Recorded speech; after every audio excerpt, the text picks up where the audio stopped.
Era Stevia ono gwe tuyita mu junior ava mu ndokweno ayamba nnyo n'abantu abalina cholesterol amasavu amabyago agagazibikira emisuwa. Stevia ono agakolako nnyo kugamba agajjamu obuzibu bw'Abafirika kati masavu ago n'abatono bagayina abatono olusi beepanka ffe tetulina masavu ago gagenda mu ttaka Ssejjombwe ssebo n'alebera sajja tukaawo nga musajja ttaka lyawo avuya yeetaaga miguwa kumulega so okugogola emisuwa egyo weetaaga Stevia ono agogola emisuwa egyo ajjamu ayina zi terpenoids ebirungo ebyo ne glycosides ebiyamba okuyamba ku gundi ku misuwa emisuwa egyo nga zi beta-sitosterols ebirungo ebyo nogogola emisuwa mumwetaaga tumwetaaga. Era Stevia mulungi nnyo eri abakyala kubanga ye takatuuka tafamentinga kakitegeeza obuzibu abakyala ennaku zino lwaki infections zikyabagwako n'abasajja balya nnyo ebiwoomerera biri kati buli obuwuka bulya ku sukaali oyo oli omulala ow'ebikajjo n'ebiwoomerera ebirala ne kati Stevia ekiwoomerera tekikatuuka obuka tebukyagala. Kati twalinga makerere twakolanga ze bayitanga microbial tests ne mycological tests nga tunoonyeza ku fungus ezo fange obuko obukuza nenga tusobola kukola test nga tutadde mu sukaali oba sugars oba glucose ne sugar ne kati Stevia bw'omuteeka ku buka tebukula kubanga tebumwagala kojja wegendereze kati bano abasogola omwenge we bakola ebidde lyabo oba omwenge gwabwe ne baguteeka mu kidomola kyonna kyepika nekyagala okwabika kitegeeza obuka yeast gwe bataddeko oba oluusi nga we nabayigiriza amamera oluusi obulobo bubaamu nakyo yeast bebikatuuse ekidomola ne kizimba kati ne kino bwe kiri obuka buno tebulya Stevia kitegeeza gwe alina ulcers naawe ogenda kuyambibwa naawe alina infections obuka buli oba obumye emmere emmese olaba tezisobola kuggwa waka nga bana balya ne bakunkumula ate n'otayeraawo kati naawe infections tezisobola kuggwamu kandida kabootongo nziku ng'onywanya ebiwoomerera buli onya ebiwoomerera biri ebirala ng'akawuka kaba kamu nga kazaala kaba kafunye emmere naye ng'oyagala obutta bumaleeko ekyokulya ng'obuwa Stevia ono ng'omukozesa. Era kyovulaba mu nsi yonna ntambuddeko ensi eno yonna singitambudde ensonda zaayo omukaaga zonna nze manyi zituuseemu bw'oba otambudde mu nsi yonna ng'oggyeko ensi zino ziri wansi w'eddungu lya Sahara ze zikyanywa sukaali ow'ebikajjo ziri ensi endala sukaali w'ebikajjo zimukolamu mafuta ethanol waliwo ze bayita ethanol cars emmotoka ne zitambula kiraba kati naffe tulina okwerwanako ebintu bino tubisimbe kyenalabye oli yakugala kiyita kwebeereramu naye tulina okwerwanako tetujja kulinda abakulembeze baffe kubanga ebintu ebimu bino tebabimanyi oba babimanyi naye waliwo external forces ezibakwata naye nga ate tutuuse ku mbeera ensi edduka ku speedi ya kika kya waggulu emyaka 4 emabega omusajja waffe ono Dagonte yali asinga omwana ono wa Facebook Mark Zuckerberg obugagga emirundi nga 100 naye omwana yamuyisiza mu myaka egi ebiri kati nada mu kifo kya mukaaga oli ali mu kya 10 n'okusoba kitegeeza nti ensi edduka ku speedi ya kika kya waggulu kati tekuleka olaba nti abazungu bano betutya Facebook bakagikola bagikoze tugiraba WhatsApp gine mitimbagane jiba tutene jiba malamu kigeza nabo basigala bayiya kadaffe tetulina kwebaka kati ekisinzo tulemesa okugenda maaso ndwadde naye okuziyiza kusinga okuwonya funa kasukaali ko kana ak'obutonde oba funa endokwa teka mu chai onywe ozize ebirwadde ebyo byonna aba ulcers ujukire butoro lubanga ekidomola ekiggale kati botekayo bindi ebiwoomerere birala bikatuuka ne bikola gas kyovula muba ne gas mungi asala bempiye genda kumukola musajja nakubempiye dining table ne yekanga mwana gawa what is going on kigenda mu maaso naye nga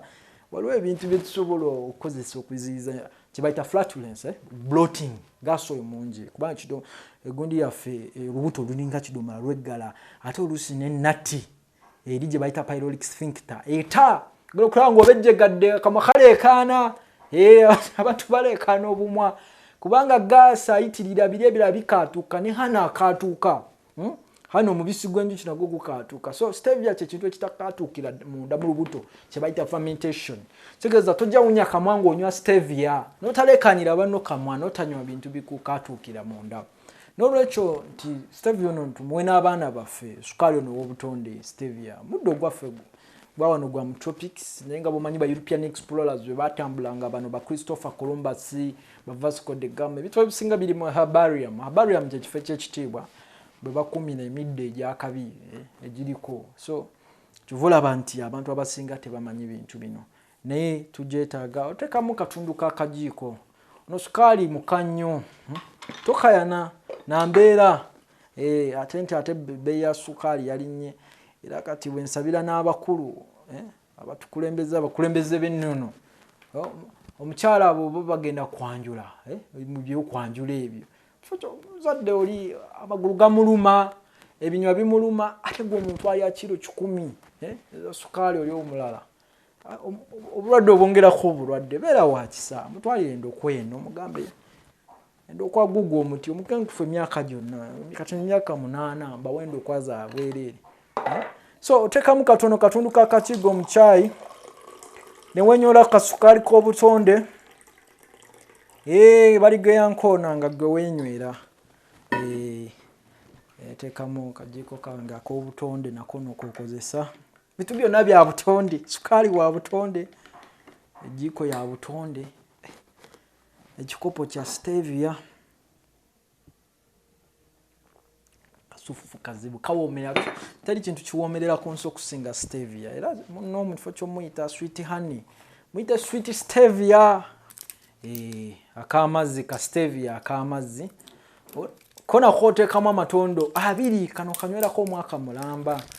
ebintu bino ebintu by'omukenkufu bannaye birikira sapaati nange mbyewuunya 1 2 nga wenywera akamazzi kateeke mu juice wo banewaako omwaka guno 2019 omupya negwe abantu n'obanywesa ebintu byebimu mwaka ku mwaka restaurant tekawo kana akamazzi sukaali w'amazzi stevia abantu banywe kaka bano abagundi abakola emigaati mutukola emigaati egiri mu stevia yogurt butunda mulinda bide bya lubaga bwe biba byatalaga nga tebikyavuga muyiye ebipya mutukolere ebintu webiri bino musobola okujja ku Equatorial Mall wali ku Prof Bioresearch kisenge kiba 152 era bo atajanga ko ku Equatorial Mall owa Professor Bioresearch obe okoze ekibi kye bayita saakiririgo. N'olwekyo tusomesa buli lwakubiri n'olwomukaaga